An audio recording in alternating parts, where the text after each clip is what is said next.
Menjemput. Di gedung perkantoran Maxkal yang menjulang tinggi, sang pemimpin sedang berada di ruangan, duduk di kursi kebesarannya.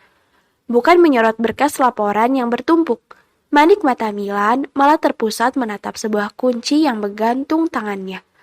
Itu adalah kunci rumah mewah yang akan ia persembahkan untuk Nara dan keluarganya tempati. Setelah menginap di rumah Nara, ia merasa rumah itu terlalu kecil untuk mereka. Dia ingin keluarga istrinya mendapatkan tempat tinggal yang layak.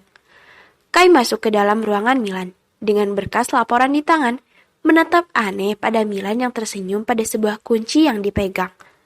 Ada apa lagi dengan dia? Pikir Kai. Suasana hati sahabatnya ini memang aneh, dengan mudah berubah-ubah. Kunci apa itu, Lan? Tanya Kai penasaran. Milan mengarahkan pandangannya pada Kai. Kunci rumah. Jawabnya singkat, lalu memasukkan ke saku celananya. Kau tidak perlu tahu. Sarkasnya. Milan kemudian bangun dari duduknya, melangkah menuju pintu. Oh iya, kau urus semuanya. Aku ada urusan. Sergah Milan kemudian berlalu meninggalkan Kai. Milan akan menemui Nara untuk memberikan kunci rumah itu. Dia sudah tak sabar ingin melihat bagaimana reaksi Nara mengetahui tentang rumah baru untuk keluarganya. Nara berada di sebuah pesta pernikahan. Hari ini, dia mengambil pekerjaan merias calon pengantin wanita. Di dalam kamar pengantin, gadis berkacamata itu sedang merias. Manik mata Nara tertuju pada bibir sang calon pengantin saat mengulas lipstik berwarna merah sebagai sentuhan terakhir dari rangkaian make up wajah. Selesai, tinggal rambutnya sayang. Ucap Nara meletakkan kembali lipstik ke dalam kotak make up. Tinggal pakai mahkotanya. Tambah Nara yang dibalas dengan senyuman oleh perempuan yang ia hias. Suara riuh terdengar dari luar kamar. Nara tak menghentikan kegiatannya merapikan rambut sang pengantin. Ganteng sekali! Samar, Nara mendengar suara decak kagum dari luar. Pintu kamar terbuka. Nara mengarahkan pandangannya sekilas. Ia tercengang, tak percaya dengan apa yang dia lihat. Sesosok pemuda tinggi dan tampan melangkah mendekat ke arahnya. Kak Milan? Pekik Nara menjadi gelagapan. Untuk apa yang mulia ini datang kemari? Kak Milan, kenapa kemari? Nara menghampiri Milan. Milan memutar bola mata malas. Aku bilang, kau harus beristirahat. Ujar Milan dengan tangan bersedekap di dada. Tatapannya menghakimi Nara. Ia sudah ke rumah. Nara ternyata malah merias di sini. Gadis berkacamata ini menggaruk tekuknya yang tak gatal.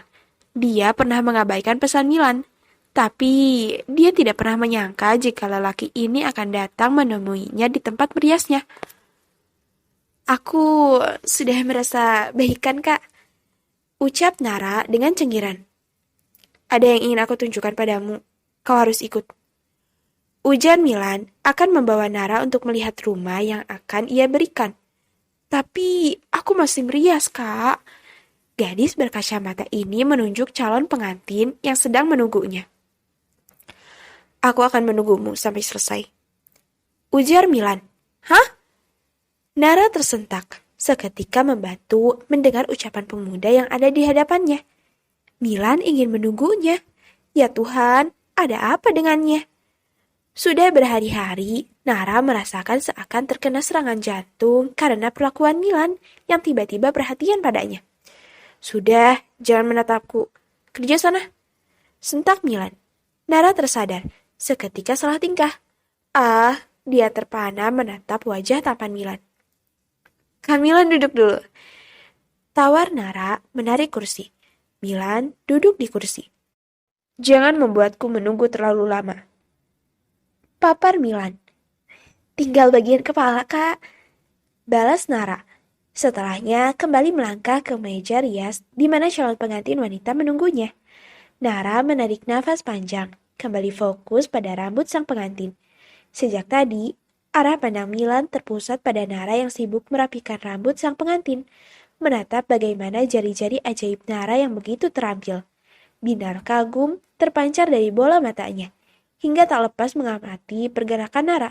Rasa cinta itu semakin besar merayap dalam hatinya.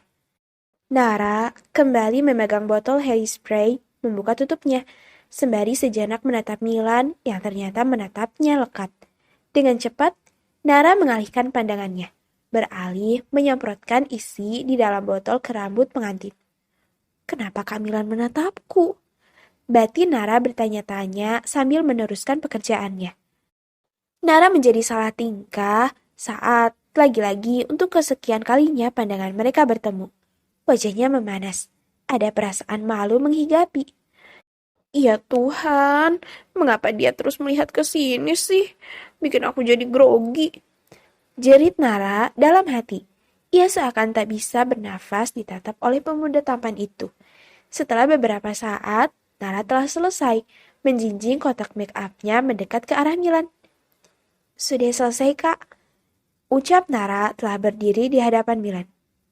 Ayo kita pergi. Kita mau kemana, Kak? Tanya Nara. Nanti juga kau akan tahu.